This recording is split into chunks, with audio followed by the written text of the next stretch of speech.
తులసి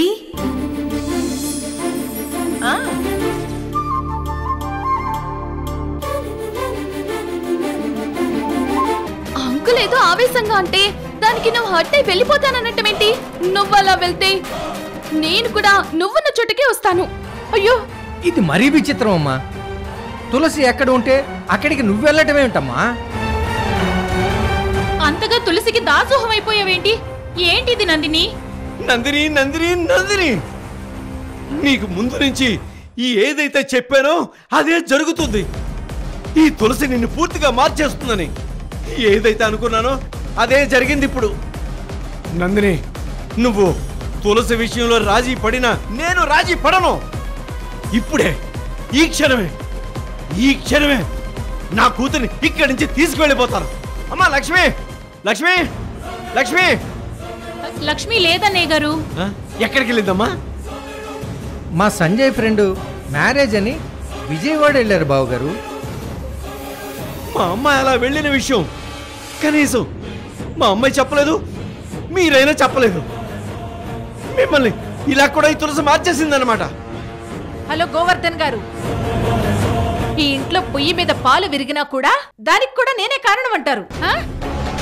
నా మీద నీకు కోపం ద్వేషం ఉన్నాయి. దానికి నందిని ప్రవర్తనలో మార్పుకి ముడిపెట్టి మాట్లాడడం కరెక్ట్ కాదండి. ఎవరిలో ఏ మార్పు వస్తుందో ఎందుకు వస్తుందో అది వాళ్ళ అంతరాత్మకు తెలుస్తుంది. దానికి నువ్వెంత ఆవేశపడిపోయి బీపీ షుగర్స్ పెంచుకోకు. లక్ష్మి కోసం వచ్చానన్నావు కదా, లక్ష్మి లేదు కదా, ఇక బయలుదేరు. అమ్మా నందిని, వింటున్నావా?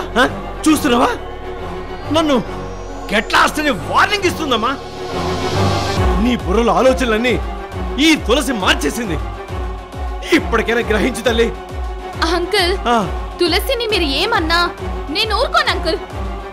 తులసి వల్ల నాకిక ముందంతా మంచి జరుగుతుంది. అలా ఎలా చెప్పగలుగుతున్నావమ్మా? అది ఎలా అంటే తులసి చేత చేత చేత చేత ఆగిపోయావుంటమ్మా, చెప్పు. ఈ తులసి వల్ల నీకు మంచి ఎలా జరుగుతుంది? ఎలా జరుగుతుంది?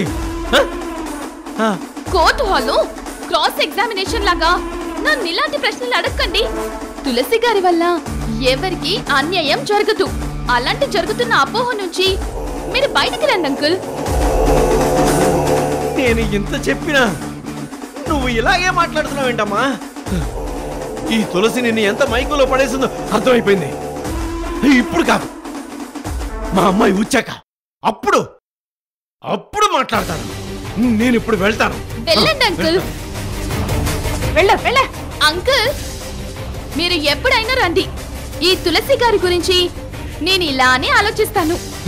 ఏంటి ఏంటి? నువ్వు ఇలాగే ఆలోచిస్తావా? ఇలా ఆలోచించడం తప్పని నీకు తొందరలోనే అర్థమవుతుంది. నేను ఇక్కడే ఉంటే ఈ మాటల మంత్రగత్తి నా బుర్రను కూడా మార్చేస్తుంది. ఈ గోవర్ధన కట్టె కాలి బూడిదయ్యేటప్పుడు కూడా తన మీద కోపం పంతం అలానే ఉంటాయి. ఈ తులసి మీద అలాగే ఉంటాయి. అలాగే ఉంచుకో. బయలుదేరు వెళ్తారు. వెళ్ళి నీ సంగతి ఏంటో తర్వాత చూస్తాను. వెళ్ళవయ్యా బాబు, వెళ్ళు. మారిపోయావు. వెళ్ళు. తులసి ఇదంతా చేసింది. ఆ నందిని కూడా మార్చేసి మొత్తం అందరినీ ఇప్పుడు గ్రిప్ లో పెట్టుకోవాలని చూస్తుంది. అసలు ఎందుకు ఇలా చేస్తుంది? అసలు దేనికోసం? అసలు అన్నా ఏమైందన్నా? మళ్ళీ ఆ తులసి మీద ఈ నందినికి కోపం, పగ, ద్వేషం అన్ని పోయాయి. ఆ తులసి పోగొట్టేసి పెద్ద నాటకం ఆడుతుంది. తొందరలోనే ఆ తులసి సంగతి తెలుస్తాను. నందిని తులసి మాయలోంచి బయటపడేస్తాను. అన్నా, మీరు ఇలాగే అంటుంటారు. ఆ తులసి తన పని తాను చేసుకుంటూ పోతుంది. మళ్ళీ ఏం మాట్లాడుతున్నావు? అసలు నేను మంట మీద ఉన్నాను. మంటని ఇంకా ఎగదూస్తున్నావు. అలా ఎగదూస్తావుంటే నేను కాల్చి పారేస్తాను. పదా సోము, కార్బోని. సోము, పోని. అన్నకి ఏమైందో ఏమో, ఏం అర్థం కావట్లేదు. పోని.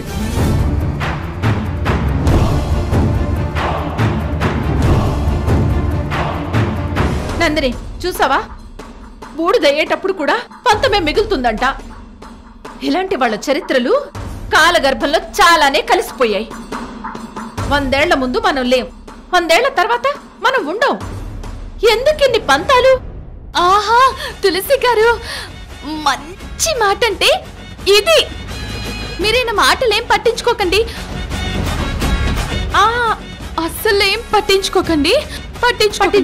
పట్టించుకోను. గోవర్ధన్ అంకులే కాదు, ఎవ్వరు ఏమన్నా నేను ఊరుకోను. నేను అస్సలు ఊరుకోను. మీరు కూడా. ఇంక మేమేమంటాంలేమ్మా, ఏమనం, మేము వెళ్తాం. రావే. తులసి గారు ఒక్క నిమిషం ఆగండి. జ్యూస్. అయ్యో నందిని మేడం. తులసి గారు, అతని వల్ల మంచి మూడు పాడైంది. మీరు జ్యూస్ తీసుకోండి. సరే నేను తాగుతాను, నువ్వు తాగాలి. అక్కడ పెట్టే. ఇది నీకు, ఇది నాకు.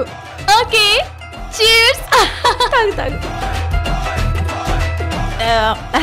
బాగుంది, చాలా బాగుంది. తాగు. నేనే చేశాను. నందిని, చక్కెరేయడం మర్చిపోయావా? అయ్యో, ఇప్పుడే వేసుకో. పర్వాలేదు, నేను తాగుతాను. పర్లేదా? నువ్వు తాగు. షుగర్ ఉంది కదా, తాగు. షుగర్ ఉంది కాబట్టి మర్చిపోయినట్టున్నావు కదా. తాగు. అవును. అయ్యో, బాగుందా జ్యూస్? బాగుంది. చాలా బాగుంది. బాగుందా?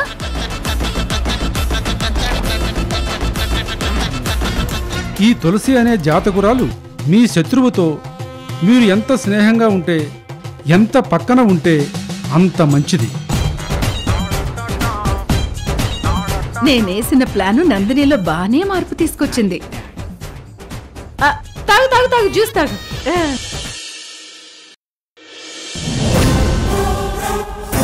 అసలు నేను అనుకున్నది ఒకటి, ఈ నందిని చేస్తుంది ఒకటి. అసలు ఈ తులసి చాలా తెలివైంది. అమ్మో, బొమ్మని తిమ్మిని బొమ్మని చేసేస్తుంది. మళ్ళీ అసలు ఏంటి ఆ తులసి ఏమనుకుంటుంది నన్ను?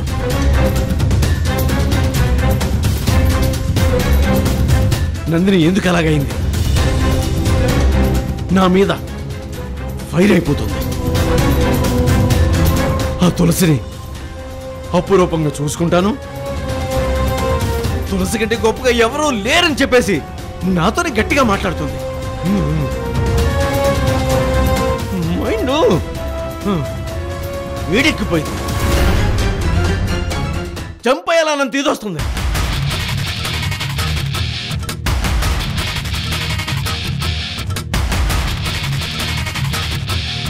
ఏం చేయాలి? ఏదో ఒకటి చేయాలి.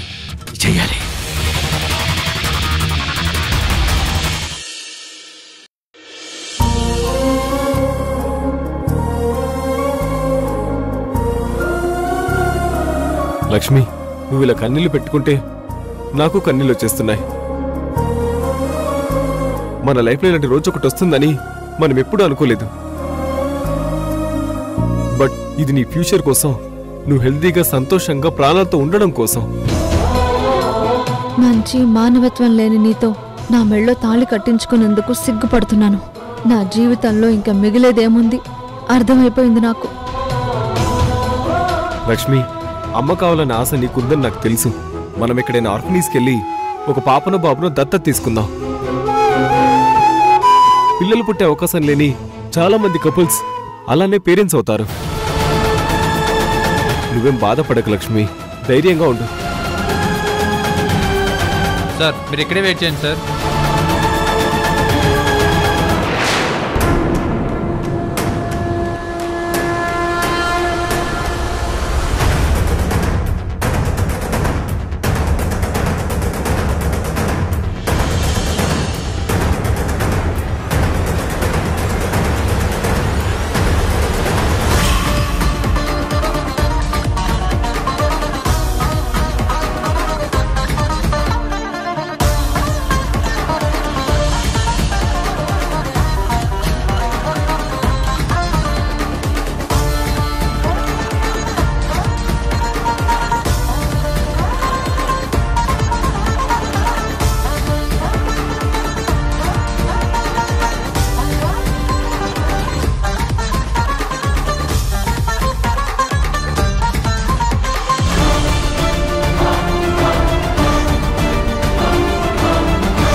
సంజయ్ అంత సెట్ అయిపోయినట్టే కదా?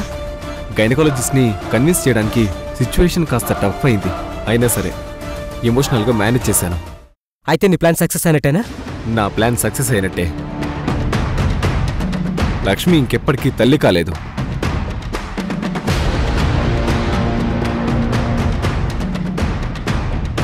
నాలో ఉన్న లోపాన్ని కవర్ చేసుకోవడానికి నాకింతకంటే వేరే మార్గం తోచలేదు.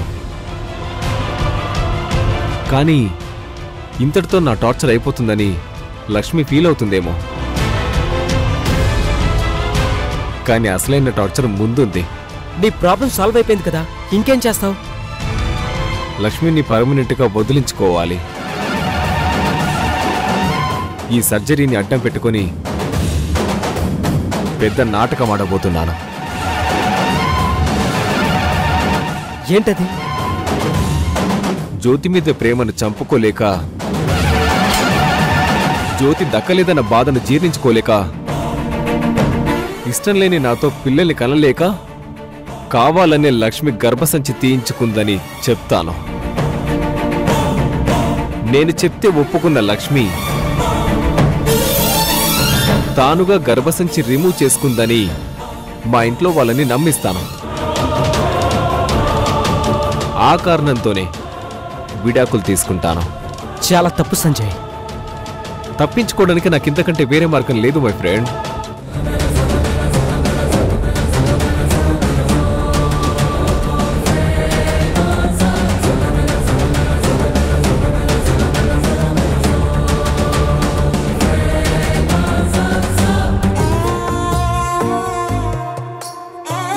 నర్స్, అంతా రెడీ చేసావా? చేశాను మేడం. లక్ష్మి, ఏమైంది? మా అత్తయ్యకు ఒక కాల్ చేసుకోవాలి. ఈ టైంలో కాల్స్ ఏంటమ్మా? ప్లీజ్ డాక్టర్, మా అత్తయ్యతో నేను మాట్లాడాలి, కాదనకండి. It's okay. నర్స్, తనకి ఫోన్ ఇవ్వు.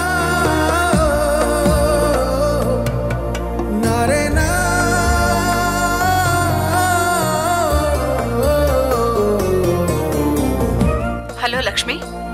హలో అత్తయ్య. అత్తయ్య, అది ఏమైంది లక్ష్మి? దేని గురించి టెన్షన్ పడుతున్నావు? అత్తయ్య, నేనిప్పుడు లక్ష్మి, నువ్విప్పుడు ఎక్కడున్నావో నాకు తెలుసు. నీకే కష్టం వచ్చినా నీకు ఈ అత్తయ్య గుర్తుకొస్తుంది. నీకు కష్టం వచ్చినా అది నాకేదో రూపంలో ముందే తెలిసిపోతుంది. నువ్వేం టెన్షన్ పడకు లక్ష్మి, నేను నీ ముందే ఉన్నాను. అత్తయ్య, అత్తయ్య. లక్ష్మి,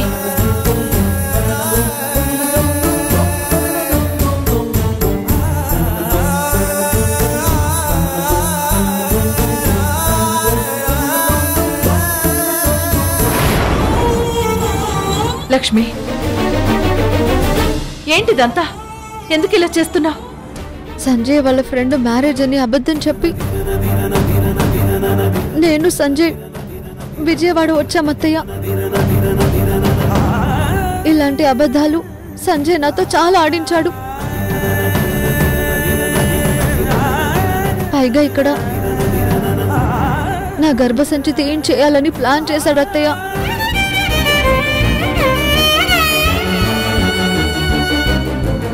డాక్టర్ కాల్ చేసి చెప్పింది లక్ష్మి.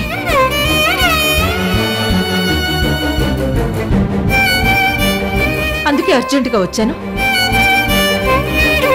నేను తల్లిని కాబోతున్నానని కూడా మీ అందరికీ అబద్ధం చెప్పాను.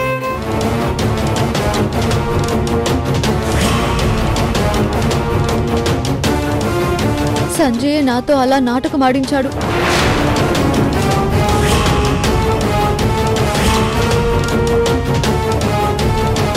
ఎందుకు అలా చేశాడు? దానికి కారణం ఏంటి? ఒకరోజు ఫుడ్ పడక వామిటింగ్ అయితే అది శుభవార్తే అని, నేను తల్లిని కాబోతున్నానని సంజయ్ అమ్మ నాన్న అనుకున్నారు. అది చూసి సంజయ్ వాళ్ళ అమ్మ నాన్న ఆశపడుతున్నట్టే తొందరలో పాపను బాబును ఇస్తున్నట్టు నాటకం ఆడమని చెప్పాడు. అలా చేస్తే ఇది మోసం అవుతుందని ముందే నేను ఒప్పుకోలేదు. కానీ సంజయ్ జ్యోతి పేరు కూడా చెప్పి ఒప్పించాడు.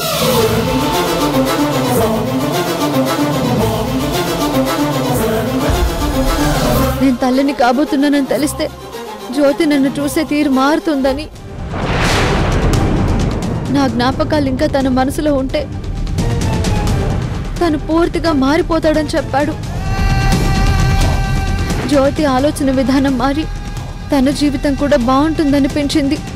ఆ కారణానికి నేను ఒప్పుకున్నాను.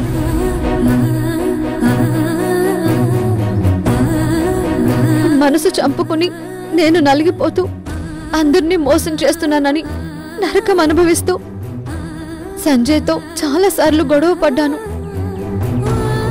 ఇంట్లో అందరికీ నిజం చెప్పాలని. కానీ సంజయ్ నన్ను ఆపుతూ వచ్చాడు. చివరికి పిల్లలంటేనే ఇష్టం లేదని, శాశ్వతంగా పిల్లలు పుట్టే అవకాశం లేకుండా చేయాలని నన్ను ఇలా విజయవాడకి తీసుకొచ్చాడు. సంజయ్ మీద కోపంతోనో విరక్తితోనే గర్భసంచి తీయించేసుకోవాలనుకున్నాను అత్తయ్య. లక్ష్మి, సంజయ్ నిన్నెంత ఇబ్బంది పెడుతుంటే ఒక తల్లి స్థానంలో నువ్వు నన్నెందుకు చూడలేకపోయావు? ఈ బాధ నాతో చెప్పుకోవాలని నీకెందుకు అనిపించలేదు? దిక్కుతోచని స్థితిలో నా కష్టం బాధ ఎవరితో చెప్పుకోవాలో కూడా అర్థం కాలేదు. నన్ను క్షమించత్తయ్య. సమయానికి డాక్టర్ నాకు ఇన్ఫర్మేషన్ ఇచ్చింది కనుక వచ్చాను.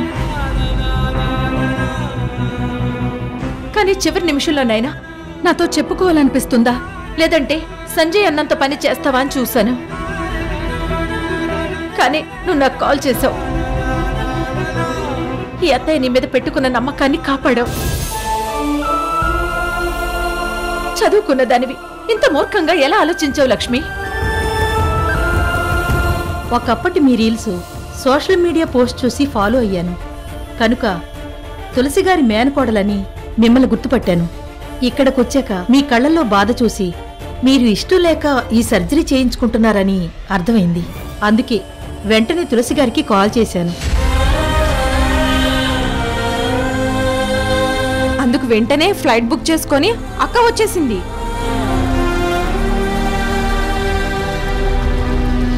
లక్ష్మి, ఇక నువ్వు సంజయ్ గురించి ఎలాంటి టెన్షన్ పడాల్సిన అవసరం లేదు.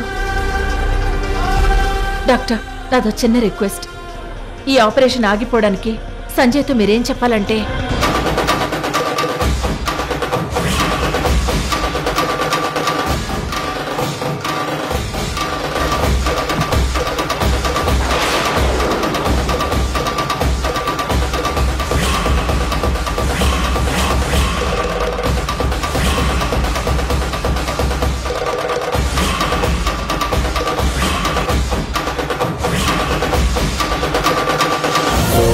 ఏంటి డాక్టర్ మీరు అనేది?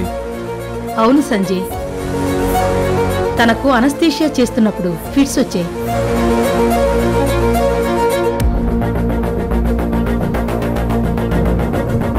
అలాంటప్పుడు సర్జరీ చేయడం చాలా ప్రమాదం. కాస్త గ్యాప్ ఇచ్చి మరోసారి ట్రై చేయండి. కావాలంటే సర్జరీ రేపు ఈవినింగ్కి పోస్ట్పోన్ చేయండి. పోస్ట్పోన్ చేయడం కాదు, లైఫ్లో ఇలాంటి సర్జరీ తనకు అవసరమే లేదు. డాక్టర్? ఎస్, ఎందుకంటే తనకే ప్రాబ్లము లేదు.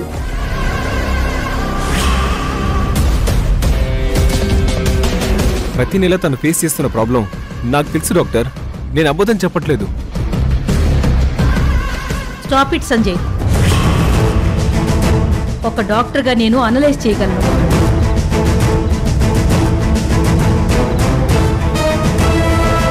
లక్ష్మికి ఎలాంటి గైనిక్ ఇష్యూస్ లేవు. అలాంటప్పుడు నువ్వెందుకు ఇలాంటి డిసిషన్కి ఒప్పించావో నాకు అర్థం కావడం లేదు.